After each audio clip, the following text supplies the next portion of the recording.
Et commençons notre émission, comme d'habitude, avec la revue de la presse concernant l'Afrique. Et commençons par Slate Afrique qui titre « Tunisie, 26 candidats retenus pour la présidentielle ».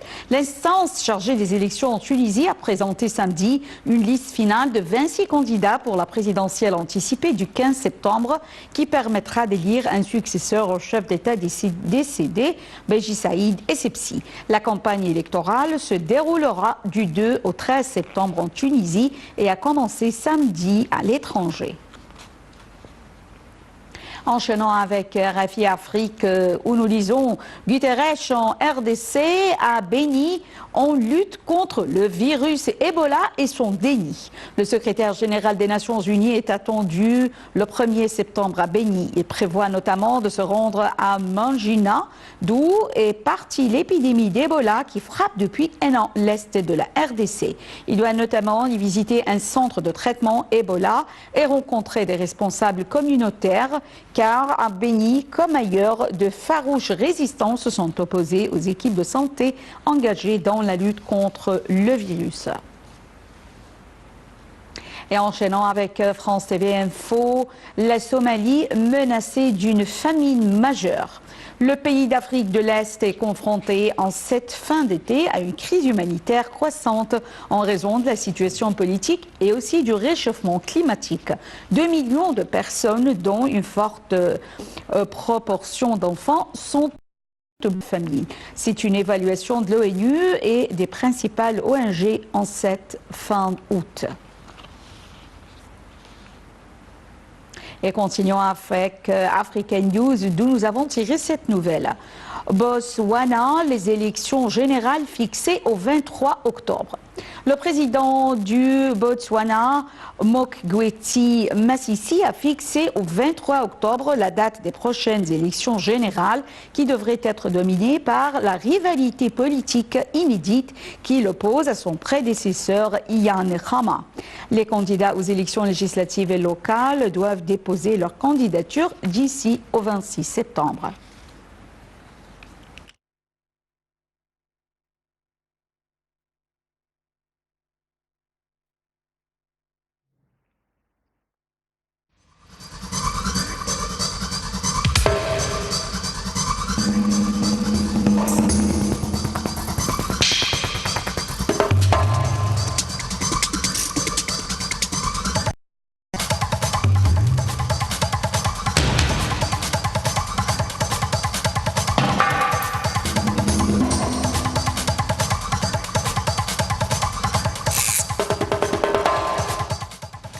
La 7e édition de la conférence internationale sur le développement de l'Afrique de Tokyo, TICAD 7, qui a été tenue du 28 au 30 août à Yokohama, sous la coprésidence de l'Égypte et du Japon, constitue un tournant dans la coopération entre l'Afrique et le géant asiatique, puisqu'elle jette les bases d'une nouvelle phase du partenariat stratégique entre les deux côtés. À cet égard, le président Abdel Fattah el-Sisi a exprimé dans un message publié sur le site officiel du ministère nippon des Affaires étrangères une grande appréciation pour le gouvernement et le peuple japonais pour l'hébergement du 7e sommet de la TICAD. Qui était du 28 au 30 août, avec la participation d'une constellation de grands acteurs financiers, dont la Banque mondiale, le Programme du développement des Nations unies et la Commission de l'Union africaine. Le point avec Shamseneni.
organisé à l'initiative du gouvernement japonais, conjointement avec les Nations Unies, le programme des Nations Unies pour le développement de l'Union africaine et la Banque mondiale.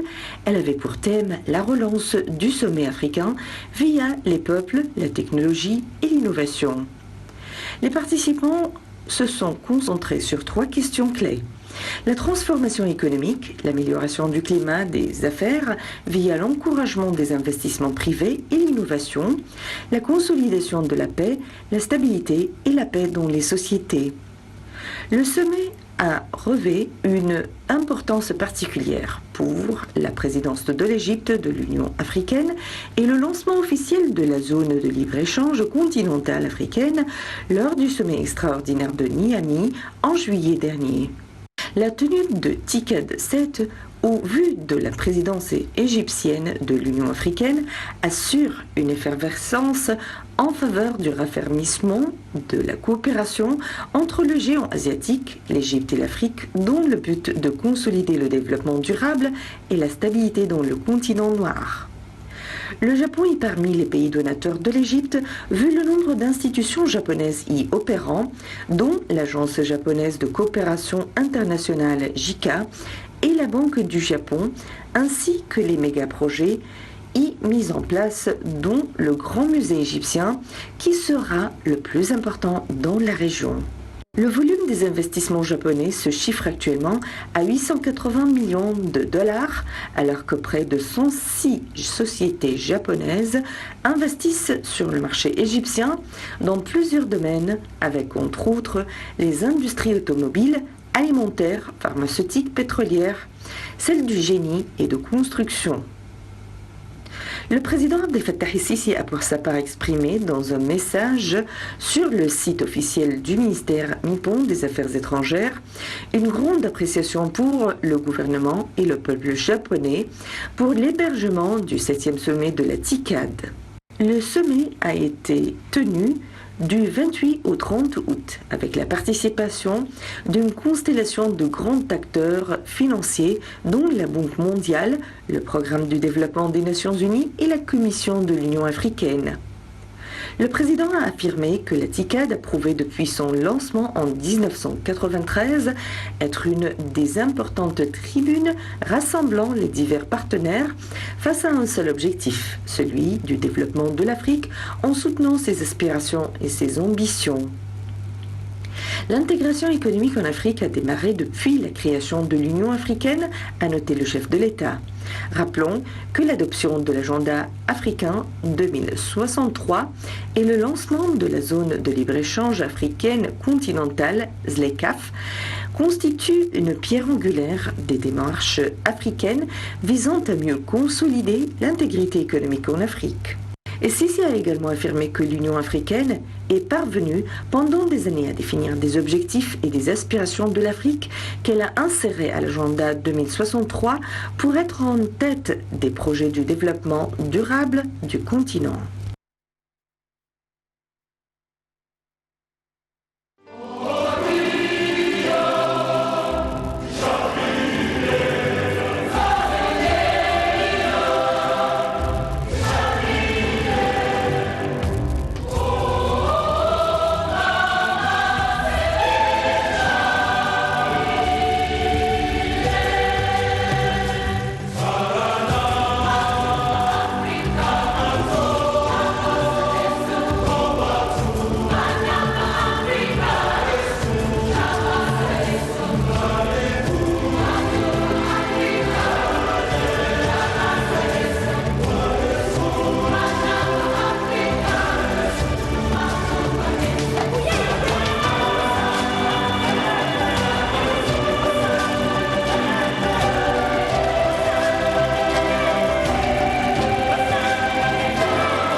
Et j'ai le plaisir d'avoir actuellement avec moi en ligne Madame Nahla Galal-Eddine, chef de rédaction du site L'Égypte et l'Afrique. Bonjour Madame Nahla. Bonjour. Bonjour. Le sommet de la TICAD a comme slogan relancer le développement africain via les peuples, la technologie et l'innovation. Alors, comment peut-on réaliser cet objectif? En fait, il faut rappeler que la TICAD, ou bien les sommets de la TICAD, ont commencé en 1993. Ce sont des réunions régulières, un sommet régulier qui est tenu entre le Japon et l'Afrique, le continent africain. La TICAD 7, en fait, jouit de cette particularité de s'adresser à un continent africain actuellement qui a les mêmes ambitions et les mêmes objectifs et qui a élaboré des plans de développement clairs, surtout à la lumière de l'initiative Terre les armes en Afrique d'ici 2020, de l'Union africaine bien sûr, et des objectifs du développement durable d'ici 2030 et l'agenda 2063. Donc il y a des objectifs communs entre tous les États africains à présent. L'Afrique actuellement cherche à nouer des partenariats gagnant-gagnant avec les différentes parties internationales. En fait, il faut rappeler que la TICAD 7 est intervenue suite au sommet du G7 avec les partenaires africains. Donc, c'est pas séparé. C'est donc l'activité ou bien l'action de l'Afrique sur le plan international. En fait, la participation de l'Afrique à la TICAD 7 place les questions de l'Afrique sur l'agenda des preneurs des décisions dans le monde. Parce qu'il faut rappeler que les réunions tenues en marge du sommet sur les mécanismes du G7 Sahel par exemple, ou bien celles relatives au changement climatique dont l'Afrique subit le plus grand impact, cela tout en fait s'inscrit dans le cadre des objectifs et des des visions, des perspectives africaines communes. Oui. En fait, l'Afrique a noué jusqu'à présent quelques dizaines de partenariats avec les différentes parties internationales. Il faut rappeler en fait le partenariat Afrique avec les États-Unis, le partenariat de l'Afrique avec l'Union européenne, etc. En fait, cela prouve que le continent africain jouit à présent d'une une certaine attraction politique économique pour les blocs régionaux et internationaux. Oui. Ce qui allège en fait les États développés à nouer des partenariats gagnant-gagnant avec l'Afrique. Oui. Madame Nahla Ghelal-Eddine, veuillez nous parler du rôle de l'Égypte en tant que présidente de l'Union africaine en assurant une effervescence en faveur du raffermissement de la coopération entre le géant asiatique. Il faut rappeler tout d'abord que le Japon constitue le premier bailleur de fonds à l'Afrique, aux États africains. Oui. Le Japon également constitue la troisième puissance économique sur le plan mondial. Les relations entre l'Afrique et le Japon remontent à quelques centaines d'années, lorsque le Japon a noué des relations diplomatiques et politiques avec l'Égypte. C'était dans les années 20 du siècle passé. Donc les relations entre l'Afrique et le Japon sont ancestrales et lointaines. Ce n'est pas donc étonnant que l'Égypte et le Japon nouent des relations étroites avec l'Afrique, avec les États de l'Afrique. Pourquoi en particulier l'Égypte? C'est parce que l'Égypte était le premier État à nouer des relations diplomatiques et politiques avec le Japon. Également, l'Égypte constitue la clé du Japon, non seulement en fait du Japon, mais aussi de tous les blocs économiques régionaux et internationaux, la véritable clé vers l'Afrique. Veuillez nous parler également du rôle joué par l'Égypte dans la formation des cadres africains qui peuvent mener le développement en Afrique. En fait, l'Égypte organise régulièrement des stages en faveur des cadres africains de tous les États et dans tous les domaines. En fait, dans le domaine sécuritaire, dans le domaine économique. Récemment, il y avait un stage dans l'Institut présidentiel pour la formation des jeunes, pour la formation et l'encadrement des jeunes africains. Sur l'entrepreneuriat et autre chose. Donc l'Égypte a toujours été un point de mire pour les Africains pour apprendre et acquérir les différentes expériences dans les différents domaines. Oui. Quel est le rôle du secteur privé dans la multiplication des investissements en Afrique? Est-ce qu'il a un rôle? Le secteur privé travaille en fait en Afrique, dans les États africains depuis très longtemps. Et maintenant, le secteur privé agit en fait dans le cadre d'une orientation étatique en fait de l'État égyptien pour favoriser et consolider les relations avec les États africains. Il faut rappeler en fait qu'il y a plusieurs projets égyptiens énormes, en fait, des projets géants égyptiens dans les États africains, dont récemment les 2 barrages qui sont construits en Tanzanie, par exemple. Donc le secteur privé travaille, en fait, œuvre dans les États africains. Également, il y a les projets dans le cadre de l'énergie, en fait, l'établissement de générateurs et de parcs éoliens dans les différents États africains. Ça, en fait, ce sont des compagnies privées égyptiennes qui travaillent dans les États africains. Est-ce que, ou plutôt, comment est-ce que ce genre de sommet peut-il contribuer à définir les objectifs et également les aspirations des peuples africains qui seront insérés à l'agenda 2063 pour être en tête des projets de développement? En fait, il faut rappeler que les États africains ont récemment saisi que la coopération entre eux est la seule issue aux différents problèmes économiques et sécuritaires surtout. Donc, avec la mise en œuvre, avec la mise en vigueur de l'ECO, la monnaie unique de la région de la CEDEAO en 2020, et avec également la mise en vigueur de la zone de libre-échange africaine, en fait, le continent africain est devenu une seule entité, comme je viens de dire, qui a les mêmes objectifs qui se focalisent essentiellement sur le développement, la résilience, le bien-être des peuples.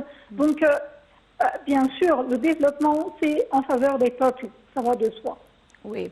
Madame Nahla Galaledine, chef de rédaction du site L'Égypte et l'Afrique, nous vous remercions infiniment pour cet éclairage et enchaînons notre édition avec le Kenya qui conserve le fossile d'un grand prédateur d'Afrique. Cette découverte avait fait à la une des journaux du monde entier il y a quelques années. Le point avec Dalia Kara.